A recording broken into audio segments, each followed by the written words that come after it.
Allez, bonjour à tous, j'espère que vous allez bien. Alors, en ce beau dimanche, aujourd'hui, on va parler du massacre des altcoins et bien évidemment du Bitcoin, et on va terminer avec l'impact que pourrait avoir le confinement actuel que vous avez en France, mais je crois que c'est un petit peu similaire dans pas mal de villes et de pays européens.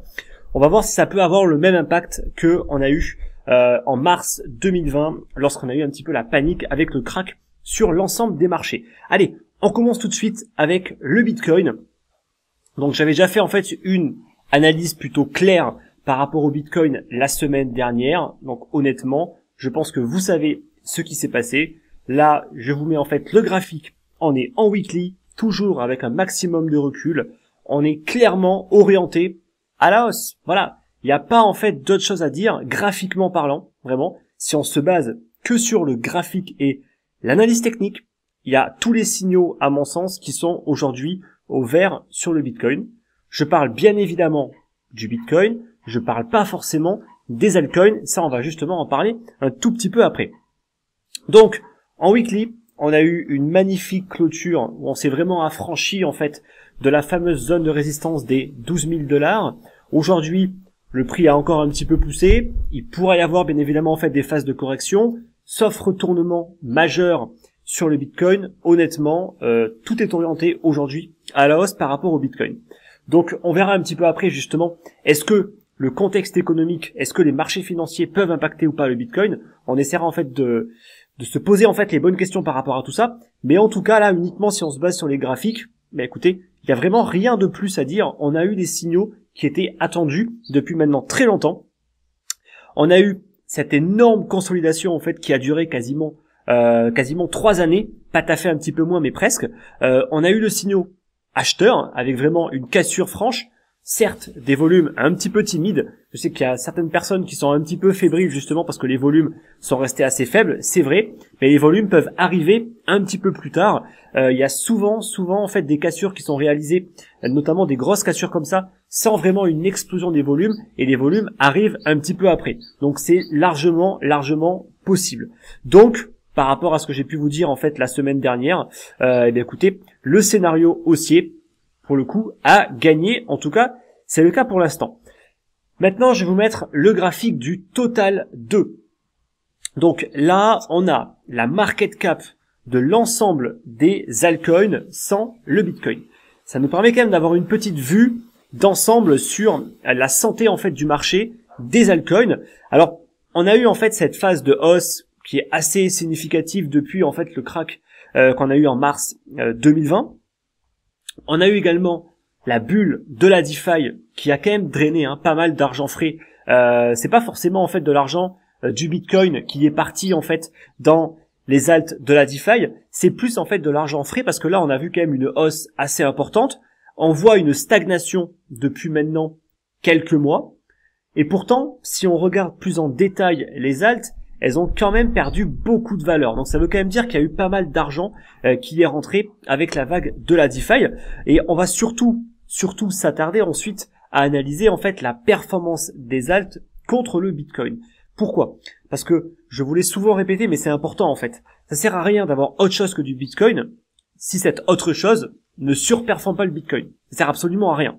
Donc soit on a du Bitcoin, soit on tente la surperformance du Bitcoin en allant justement chercher cela en fait dans les altcoins qui parfois effectivement peuvent surperformer de très très loin le Bitcoin. Donc pour l'instant, si on se base sur la market cap globale, on est en train de consolider. Là on le voit sur une zone, juste sur une zone de résistance. Donc ça veut clairement dire que honnêtement, si on a de nouveau une impulsion haussière sur le Total 2, donc sur la market cap globale des altcoins, ça pourrait de nouveau être un signal d'achat extrêmement fort, un petit peu similaire à celui en fait qu'on a eu sur le Bitcoin. Pour l'instant, on ne l'a pas et il est clair que les alts sont loin d'être intéressantes pour le moment, mais attention, ça veut pas dire en fait que c'est terminé. C'est pas en fait quand ça fait que baisser qu'il faut forcément se dire c'est fini, je vais plus jamais investir en fait dans les alts. Non, c'est justement maintenant qu'il faut commencer à surveiller pour vraiment se positionner parfaitement sur des niveaux très intéressants après des chutes, ça on va le voir, très importantes, de 50, 60, 70, 80%. parfois pour certaines altcoins. Donc là, je vais vous mettre en fait un petit screen en fait que j'ai pris sur Messari qui nous montre en fait les 20 cryptos qui ont surperformé le Bitcoin cette année. Donc je mets vraiment sur cette année parce qu'honnêtement, si je mettais en fait sur le mois en cours, on n'aurait rien eu, et sur les 3 derniers mois, honnêtement, il n'y aurait pas eu grand-chose non plus. Mais sur l'année, déjà en fait, ça reflète pas mal de choses.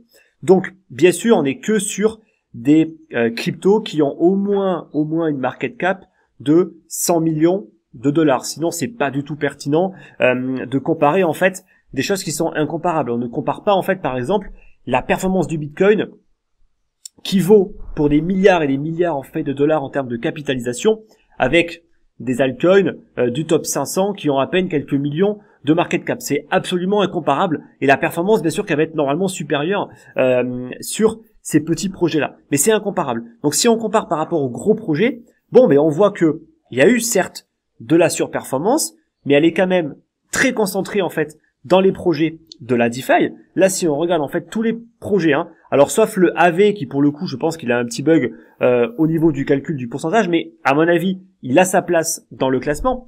On a le AV, on a le Océan Protocol, on a le Yard Finance, maintenant que je pense que vous connaissez, le fameux projet Filecoin, mais là c'est un petit peu biaisé en fait dans le sens où il a été listé il y a à peine quelques semaines. Il y a le REN, la DeFi, le Synthetix, la DeFi, Kyber Network, Chainlink, encore ces deux projets de la DeFi.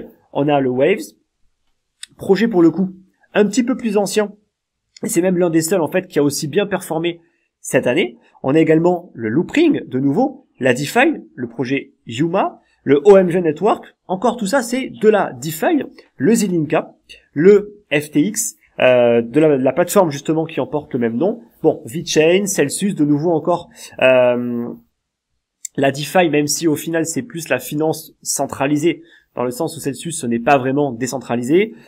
Et voilà, ensuite on retrouve les projets un petit peu historiques. On va avoir le Cardano, le Tezos, le Crypto.com, justement on va en parler un petit peu en fin de vidéo, Ethereum, le Monero, Icon et le Quant Network qui sont quand même des projets un petit peu plus anciens. Donc il y a eu de la surperformance, honnêtement elle n'est pas non plus dingue, et en plus de ça, elle s'est vraiment concentrée sur les projets de la DeFi. De toute façon, la DeFi c'était clairement ce qu'il fallait en fait jouer pour cette année, pour vraiment aller chercher de la surperformance. C'est vraiment là en fait où on l'a eu, ça a vraiment explosé en fait de partout. Ça s'est bien calmé, ça a dû je pense en calmer plus d'un et c'est pour ça en fait qu'il n'y a plus du tout en fait d'euphorie. De toute façon ça vous l'avez remarqué, voilà, la DeFi, le staking, les pools de liquidité, tout ça, plus personne n'en parle, c'est bon, c'est fini. C'est fini, les tokens se sont effondrés. À mon avis, il y a beaucoup de personnes qui ont dû perdre beaucoup d'argent en fait dans l'histoire. Comme à chaque fois, les cycles se répètent. Là, c'était un cycle plutôt court, mais en tout cas, court, mais quand même, il y avait en fait de quoi faire dans la DeFi. Attention, ça ne veut pas non plus dire que c'est terminé. Si on regarde un petit peu tous les principaux projets de la DeFi, ils ont quand même conservé une très très grande quantité en fait de valeur. Donc ça veut quand même dire que tout l'argent en fait ne s'est pas évaporé. C'est surtout en fait tous les tokens qui avaient été émis qui ont perdu drastiquement en valeur. Mais en même temps, c'était plutôt cohérent avec l'inflation gigantesque qu'il y avait en fait sur ces tokens-là et la distribution à tout va. Honnêtement, il pouvait en fait arriver que ça. Donc maintenant, on va un petit peu prendre du recul sur les altcoins historiques. Donc je vais prendre les deux principales qui sont Litecoin et XRP et vous allez voir en fait que il me semble que j'en avais déjà parlé en fait il y a peut-être de cela 6 mois ou 1 an pour vraiment en fait vous expliquer que holder, le fameux holder sur le long terme, ce n'est pas toujours efficace. Très souvent, on essaie de se convaincre à se dire c'est pas grave, j'ai acheté trop cher, le projet, il a perdu 80% de sa valeur, mais c'est pas grave parce que moi j'investis sur le long terme. C'est une erreur vraiment classique que font la plupart des débutants de croire que sur le long terme, tout va forcément remonter. C'est vraiment une erreur parce que non, tout ne remonte pas, même les principaux projets ne remontent pas. Là, je vous mets en fait le graphique d'XRP contre le Bitcoin, toujours, on cherche la surperformance, sinon ça sert à rien. Il n'y a aucune utilité en fait, sinon on reste en Bitcoin. Et là, qu'est-ce qu'on voit? On voit en fait que l'XRP, il est venu rechercher, accrochez-vous bien, des niveaux de 2016. Et oui, il est venu rechercher en fait vraiment des niveaux extrêmement bas. Donc l'XRP a eu des phases vraiment très très fortes, où il y a eu des fortes impulsions qui n'ont pas duré très longtemps et qui ensuite, boum, sont effacées, elles sont retracées plus ou moins vite, La première en 2015, elle a mis quand même plus de temps. La deuxième qu'on a eu en début d'année 2018, c'est monté en quelques semaines, mais c'est retombé quasiment aussi vite. Et on a eu pareil en début d'année 2019 où c'était monté en flèche et boum, c'est retombé tout aussi rapidement. Je crois que je confonds. Non, j'ai confondu. J'ai confondu un petit peu avec les années plus 2018. Parce qu'en 2019, il s'y est pas passé grand-chose pour le coup. Donc concrètement, en fait, quand on regarde ce graphique-là, on se dit quelle stratégie est intéressante pour profiter en fait de l'XRP. On pourrait se dire en fait que c'est une stratégie long terme. Moi-même, j'ai fait en fait ce choix il y a de cela quelques années. Et puis au final, au fil du temps, il faut quand même accepter en fait le fait que c'est le court terme qui l'emporte de très très loin sur l'XRP. Pourquoi ? On n'a eu que 3 phases de hausse significatives qui à chaque fois en fait n'ont duré que quelques semaines. Donc ça veut dire quoi ? Ça veut dire que ceux qui ont réussi à générer beaucoup d'argent avec l'XRP sont ceux qui jouent sur le court terme et non pas le long terme. Ceux qui ont acheté en 2015 ou en 2014, regardez, 2014 contre le Bitcoin, aujourd'hui, ces personnes-là en fait seraient quasiment au même niveau. Ça veut dire quoi ? Ça veut dire que s'ils avaient plutôt acheté en fait du Bitcoin ou conservé leur Bitcoin, ils auraient exactement la même valeur. Donc concrètement, la diversification n'aurait pas servi à grand-chose. D'autant plus que là, l'XRP est dans un cycle plutôt très baissier depuis le début en fait de l'année 2018. Donc ça veut dire que ça fait quasiment plus de 3 ans qu'il fait que baisser. Donc de nouveau, pour l'XRP, contre le Bitcoin, si on regarde vraiment le graphique, on se dit clairement, c'est le court terme qui est intéressant, parce qu'il y a de la volatilité, les day traders ont dû bien s'amuser en fait dessus, mais sinon, honnêtement, il n'y a pas beaucoup en fait d'intérêt de holder, et c'est même pour ces raisons-là en fait que moi j'ai considérablement réduit la pondération en fait de mon portefeuille long terme en XRP. Il y a aussi en fait d'autres raisons qui sont fondamentales. On nous sort tout le temps, moi je veux bien en fait, qu'on nous sort tout le temps, il y a des partenariats, c'est magnifique XRP, les banques vont l'utiliser, etc. Qu'est-ce que je vois aujourd'hui ? Je vois que les banques centrales sont en train d'émettre les CBDC, j'en ai justement en fait parlé dans ma dernière lettre d'investissement. Justement, si vous voulez recevoir la prochaine qui sera envoyée normalement en début de semaine prochaine, le lien il est juste en dessous dans la description. J'avais en fait parlé des CBDC qui sont justement ces fameux tokens numériques que vont émettre les banques centrales et que vont sûrement utiliser les banques commerciales. Et Ripple en fait dans l'histoire, à quoi est-ce qu'il sert ? Eh bien honnêtement, je pense qu'il sert pas à grand chose. Donc honnêtement, s'il y avait vraiment un intérêt envers la technologie Ripple et important, et si XRP était vraiment au cœur de l'écosystème, on le verrait sur les graphiques. Vraiment, je suis désolé en fait de le dire comme ça, mais honnêtement, on le verrait. Arrivé à un moment, il y aurait eu une accumulation massive, il y aurait eu des supports qui auraient été défendus. C'est pas ce qu'on a eu. C'est absolument pas ce qu'on a eu. Et en plus de ça, on peut rajouter en fait le fait qu'il y a une quantité astronomique d'XRP qui sont dans les mains de la compagnie Ripple, qui n'arrête pas en fait de vendre systématiquement tous les mois. Je vous rappelle qu'ils peuvent vendre des millions et des millions d'XRP tous les mois. Donc même des milliards, pardon. Donc il me semble que c'est 1 milliard, mais à vérifier, mais il me semble que c'est 1 milliard maximum par mois. Alors ils vendent pas forcément 1 milliard, mais ils vendent des quantités extrêmement importantes de manière récurrente. Donc ça veut dire au final qu'ils récupèrent beaucoup de cash. Donc tout ça en fait c'est pas un signe très positif. Maintenant, si on veut quand même être positif, parce que moi après je me base sur ce que là je vois graphiquement, techniquement parlant, on a quand même un biseau descendant qui est assez clair. C'est une figure chartiste de retournement de tendance. Donc peut-être que effectivement si on casse ce pattern par le haut, ça pourrait être de nouveau un signal acheteur. Et si le XRP en fait le fait, je n'aurai aucun complexe à dire que je repasse pour le coup plutôt haussier sur l'XRP et je vais réaugmenter la pondération en fait de mon portefeuille. Mais de nouveau, je vais pas en fait prendre le risque de juste espérer, de juste croire qu'il va se passer un truc. Je vais attendre de voir vraiment le signal, parce que si on casse le biseau par le haut, on a un potentiel de hausse qui est tellement important que je vais rentrer au plus bas. Alors que rentrer maintenant sur fond de spéculation que Ripple et le XRP aura une possible utilité en fait dans le futur, honnêtement, ça fait très longtemps qu'on en parle, ça fait très longtemps qu'il se passe pas grand chose au niveau de l'XRP. Parce que nous, en tant qu'investisseurs, c'est l'XRP et la prise de valeur qui nous intéresse. Savoir que Ripple va vendre ses technologies à des banques, honnêtement, on s'en fout. Vraiment, en tout cas, moi, je m'en fous complètement. Moi, ce qui m'intéresse, c'est de savoir si le XRP va être utilisé en fait par les banques et s'il a un potentiel de prise de valeur qui est intéressant. Honnêtement, que Ripple vende ça à telle banque, honnêtement, ça me fait vraiment une belle jambe. En tout cas, moi, c'est comme ça que je le vois, avec un pur esprit investisseur. C'est pas du tout ce que je vois qui est en train de se passer, notamment avec les tokens des banques centrales qui n'ont pas l'air du tout d'utiliser en fait la technologie de Ripple. Donc ça, on verra. Et j'espère me tromper, et j'espère également que pour tous ceux en fait qui ont beaucoup d'XRP, que vous allez réussir quand même à gagner, mais en tout cas, moi, c'est pas comme ça que je fonctionne. On va également maintenant regarder le Litecoin. Litecoin, pareil, c'est une crypto historique, et si on regarde son graphique contre le Bitcoin, en fait, on se rend compte que le Litecoin n'a jamais été capable de retrouver son niveau de 2013. 2013, d'accord?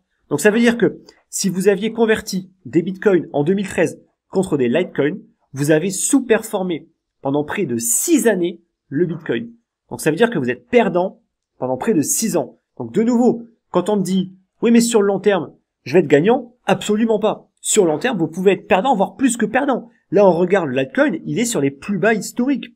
Il a jamais été aussi bas, sauf en 2016, début d'année 2017, justement un petit peu après le halving. Et étrangement, là, le halving, il y a eu la phase spéculative comme à chaque fois, où on spécule. Le halving, c'est magnifique, alors que pas du tout au final, parce que ça va être plutôt néfaste en fait pour les mineurs, même si ça réduit, je suis d'accord avec vous, l'inflation, mais ça aura un impact éventuellement sur le long terme. Mais contre le Bitcoin, ça n'a absolument pas d'impact, parce que là, on le voit, il n'a pas été capable à aucun moment de surperformer le Bitcoin durant un laps de temps suffisamment long. De nouveau, il y a de la volatilité. Mais qui est-ce qui en profite? C'est pas les holders de long terme, ce sont les day traders ou les swing traders qui vont prendre des swings de quelques semaines, voire de quelques mois, pour choper un petit peu les tendances comme, justement, j'ai pu le faire et beaucoup l'ont fait avec la DeFi, mais après, on sort, parce qu'on sait très bien que, boum, ça va en fait se retourner. Et c'est exactement ce qui se passe avec le Litecoin. Donc c'est pour ça que vraiment, je tempère toutes les personnes qui disent, et c'est une erreur normale de débutant, j'investis sur le long terme, donc moi je suis confiant par rapport aux fondamentaux. Oui, vous pouvez avoir raison, comme vous pouvez avoir tort. Et ça, il faut vraiment l'accepter dès l'instant où vous allez investir. Parce que non, tout ne monte pas sur le long terme, loin de là. Il y a même beaucoup en fait de choses qui ne font que perdre de la valeur. Donc, j'espère que c'est clair par rapport à tout ça. Et ensuite, maintenant, on va regarder un petit peu le CRO. Alors, je me rappelle en fait que dans ma vidéo que j'ai fait, mes 2 vidéos, que j'avais fait sur crypto.com, il y avait plein de personnes qui m'avaient dit, mais pourquoi tu critiques, pourquoi tu parles comme ça en fait de crypto.com, pourquoi tu en parles pas forcément que en bien, le CRO il prend de la valeur, leur service fonctionne super bien. Ok, très bien. Ben regardons le CRO et voir si justement il se porte si bien que ça. Et ce qui est important de vraiment bien se rappeler, c'est que tout ce qui monte retombe. Et parfois, il retombe encore plus vite que justement le temps que ça a pris pour monter. Donc ça c'est vraiment important. Là je vous mets en fait le graphique du CRO contre le Bitcoin, comme toujours. Parce que à quoi bon avoir du CRO si on peut avoir du Bitcoin? Moi, si on me demande de choisir entre le Bitcoin ou le CRO, sans l'ombre d'une hésitation, je prends du Bitcoin. Et clairement, le graphique confirme clairement cette décision. Alors, le CRO, il a eu une très forte phase de hausse en début d'année 2019. Donc, il y a eu une forte accélération. Ça a duré 3 semaines, d'accord? Après, boum, c'est retombé. On a eu une magnifique bulle. 3 semaines. Ça veut dire quoi? Ça veut dire que de nouveau, ce sont en fait les traders de court terme qui ont pu profiter en fait de ces mouvements. Parce que 3 semaines, honnêtement, c'est extrêmement court. Et après, boum, ça retombe. Plus rien à faire en fait. Et malheureusement, je sais que beaucoup de personnes achètent durant ces phases de hausse en se disant, c'est bon, moi je vais investir sur le long terme. Écoutez, on verra sur le long terme. Mais honnêtement, c'est pas forcément une très bonne solution sur des cryptos dans lesquels vous n'avez pas en fait vraiment suffisamment travaillé les fondamentaux. J'en avais justement en fait parlé dans ma vidéo. Pour moi, les fondamentaux en fait du CRO sont pas bons du tout. Il y a une énorme inflation. Il n'y a pas vraiment une incitation à en acheter qui va être constamment là. Il faut en acheter à un instant T. Après, on les conserve et après, on peut les vendre. Donc tout ça en fait fait que le CRO est pas forcément hyper intéressant. Mais bon, bref, vu que ça montait, forcément, j'avais tort. Donc, on me le remontait en fait pas mal dans les commentaires à me dire le CRO prend de la valeur, tu dis n'importe quoi. Très bien. Donc là aujourd'hui, le CRO, il est monté. Effectivement, il est monté durant toute l'année 2020, il est quand même pas mal monté jusqu'en août. Et après en août, il s'est passé quoi?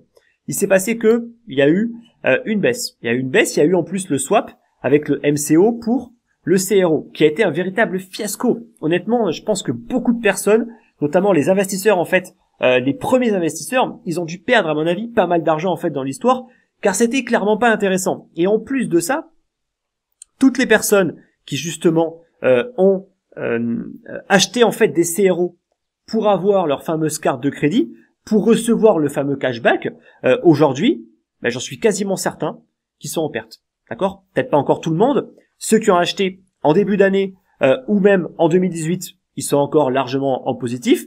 Mais la plupart, ils ont acheté quand tous les youtubeurs se sont mis en fait à parler de crypto.com. Et on se demande pourquoi. Mais ça, je vais pas rentrer là-dedans. Et bien évidemment, là, il se passe quoi? Il se passe que c'est bien joli en fait d'avoir 8% de cashback, d'avoir plein de réductions, des récompenses de partout. Mais si vous devez acheter pour plusieurs milliers d'euros en fait d'un token qui peut perdre 50% de sa valeur, au final, qui est-ce qui est vraiment gagnant en fait dans l'histoire? Est-ce que c'est vraiment vous en fait? Parce que là en fait honnêtement, moi je remarque que toutes les personnes qui ont acheté du CRO depuis maintenant plusieurs mois et qui l'ont bloqué pendant 6 mois, ils sont tous perdants. Et en plus de ça, vos tokens sont bloqués, donc vous pouvez pas les vendre et ils peuvent encore baisser encore beaucoup plus bas. Là on est vraiment sur une baisse qui est vraiment pas jolie, hein. Ceux qui font de l'analyse technique, là vous le voyez, c'est vraiment très très moche. Donc c'est vraiment pas un truc que là on a envie d'acheter. Surtout quand la baisse elle est aussi forte. C'est-à-dire que là la hausse elle a été plutôt progressive, on le voit, il n'y a pas vraiment eu d'énormes bougies vertes comme on l'avait eu en fait en début d'année 2019, mais clairement la baisse a été violente. Il y a eu justement une baisse qui a été amplifiée par plein de choses. Je pense que le swap du CRO et du MCO, à mon avis, ça n'a pas dû aider. Il y a eu le contexte global qui fait que également, c'est le Bitcoin qui prend de la valeur actuellement et les alts perdent de la valeur. Et il y a également plein d'autres choses qui font peut-être que justement, actuellement, peut-être que Crypto.com, ils ont moins de mal à attirer autant de monde qu'ils pouvaient attirer auparavant. Donc peut-être qu'ils vont peut-être devoir changer également leur modèle économique. Je sais qu'ils ont rehaussé un petit peu les prix justement par rapport au staking pour avoir accès aux cartes. Donc tout ça au final fait que c'est pas forcément si intéressant que ça. Et sur les graphiques, on le voit, honnêtement, le CRO n'est vraiment pas intéressant. En tout cas, moi, c'est pas maintenant que je vais l'acheter. Alors certes, l'acheter maintenant, c'est mieux que l'acheter il y a 2 mois ou il y a 3 mois. Mais là, pour le coup, on achète vraiment un couteau qui tombe et qui a des fondamentaux qui, à mon sens, ne sont pas suffisamment forts. En tout cas, moi, j'irai sur tout un tas, en fait, d'autres projets qui sont beaucoup plus intéressants que juste avoir une carte de crédit. Voilà. Bon, en tout cas, c'est mon avis, comme toujours, sans langue de bois. Bien évidemment, je suis pas là pour ça. Allez, on va terminer maintenant sur, le confinement. Je sais que, malheureusement, en tout cas, pour les personnes qui sont en France ou dans des pays où il y a encore du confinement qui est pratiqué, que ça a été mis en place il y a justement quelques jours, notamment en France. Bon, les marchés, ils ont un petit peu réagi, mais on n'est pas en fait vraiment dans l'effet de surprise. Donc déjà, en fait, à mon sens, toujours à mon sens, j'ai pas la science infuse, est-ce qu'on va revivre la même chose qu'en mars? À mon sens, non. D'accord? Pourquoi? Parce que honnêtement, c'était plus que prévu en fait. Faut comprendre que pour qu'il y ait vraiment une panique, il faut qu'on ait un événement qui soit imprédictible. Mais le confinement, c'était prévu, mais des semaines à l'avance. J'ai envie de dire que ça fait des semaines qu'on prépare les Français au confinement. On a commencé avec le couvre-feu, qu'il y a eu à Marseille, et ensuite dans d'autres villes. Après, de manière plutôt nationale, par département, etc. Et après, boum, le confinement. Je veux dire, vraiment, ils ont préparé le terrain, d'accord? Donc il n'y a pas vraiment eu, en fait, de surprise par rapport à ça. Donc certes, ça va en fait de nouveau impacter l'économie française. Donc les marchés ont encore un petit peu dévissé. On n'est pas non plus sur un mouvement de panique. On n'a pas des baisses de -7, -8% avec des énormes gaps baissiers dès l'ouverture, même si on peut encore avoir des gaps baissiers à l'ouverture. On n'est pas en fait dans le phénomène de panique. Donc clairement, pour l'instant, il se passe pas grand-chose. Là, je vous mets en fait le graphique où on voit sur l'année, donc depuis le 1er janvier, la performance du Bitcoin, de l'or et du S&P 500. Qu'est-ce qu'on voit? Bon, le Bitcoin a surperformé les autres actifs, l'or et les actions, et surtout, on voit que il y a eu un rattrapage quand même, notamment au niveau des actions. Certes, ça a un petit peu rebaissé. Il y a les élections, le plan de relance qui n'a pas encore été voté. Il y a plein de choses qui font que ça a baissé. Honnêtement, à mon avis, je me fais vraiment pas de soucis en fait pour l'économie américaine, qui est repartie bien plus fort, bien plus vite en fait que l'économie française et même européenne.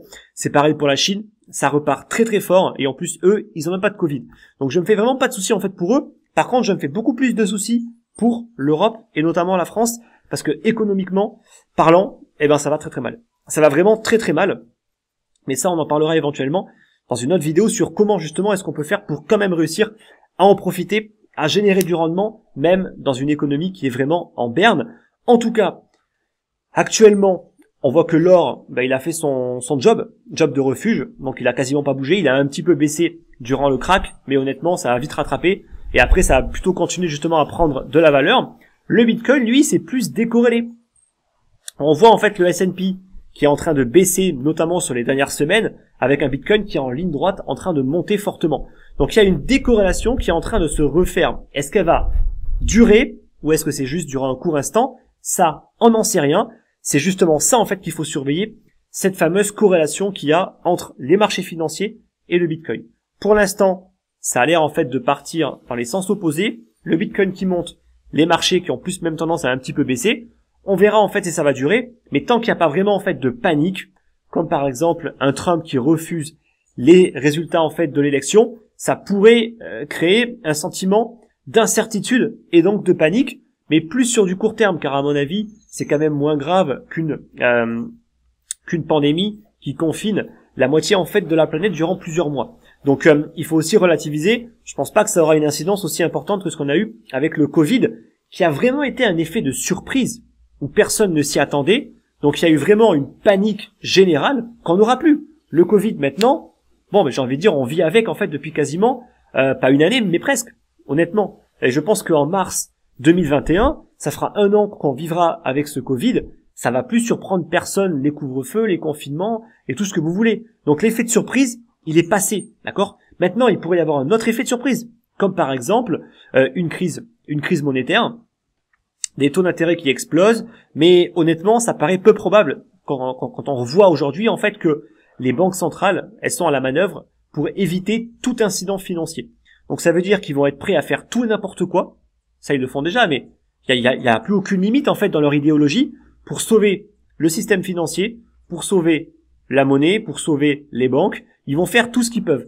Donc je pense que même s'il y avait des possibilités en fait de faillite bancaire ou tout ce que vous voulez, ce qui est largement possible, honnêtement, je pense que les banques centrales vont arriver en pompier de manière immédiate pour sauver en fait tout ça, au détriment de la monnaie. Mais à mon avis, en fait, le risque monétaire sera possible plus sur le long terme, pas sur le court terme. Voilà. Donc, j'espère que c'est clair par rapport à tout ça, donc pas forcément d'inquiétude. Là, il y a pas mal de personnes qui se hedgent justement avec l'arrivée des élections. Donc ça veut juste dire en fait que s'ils sont longs, ils prennent des shorts pour justement se couvrir en cas d'une baisse, ou l'inverse s'ils sont shorts. Voilà. Mais concrètement, là, il n'y a pas grand-chose à faire. On ne joue pas en fait les événements comme ça. Honnêtement, c'est imprédictible. On ne sait pas. Ça pourrait autant partir fortement à la hausse que partir fortement à la baisse. Donc honnêtement, moi j'en reste loin. À vérifier en fait si la corrélation avec le Bitcoin elle explose ou pas la semaine prochaine. Donc les élections américaines, ce sera mardi prochain, donc dans 2 jours. Donc bien évidemment, événement à surveiller, mais en tout cas pour ma part, rien de plus à faire. Honnêtement, je vais rien faire d'un point de vue trading ou investissement, de toute façon pour jouer ce qui pourrait se passer mardi parce que on n'en sait rien. Voilà, allez, j'espère en tout cas que c'est clair, j'espère avoir quand même bien mis les choses au clair. Donc bien évidemment que les fondamentaux sont intéressants, il y a des projets intéressants, j'aurais même pu les citer. Là, j'ai pas vraiment cité en fait les projets intéressants.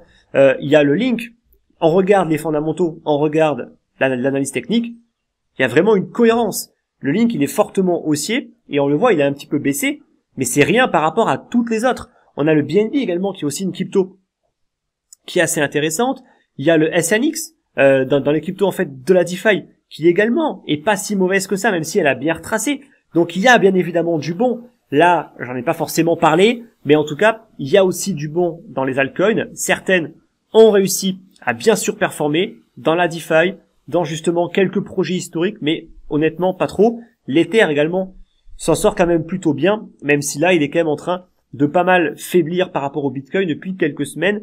C'est à mon avis que passager. En tout cas, dans les altcoins, la deuxième pour laquelle je suis le plus bullish, c'est bien évidemment l'Ether. Allez, on se dit à la semaine prochaine. Je vous dis bon dimanche, bon courage pour ceux qui sont confinés et à la semaine prochaine. Bye bye.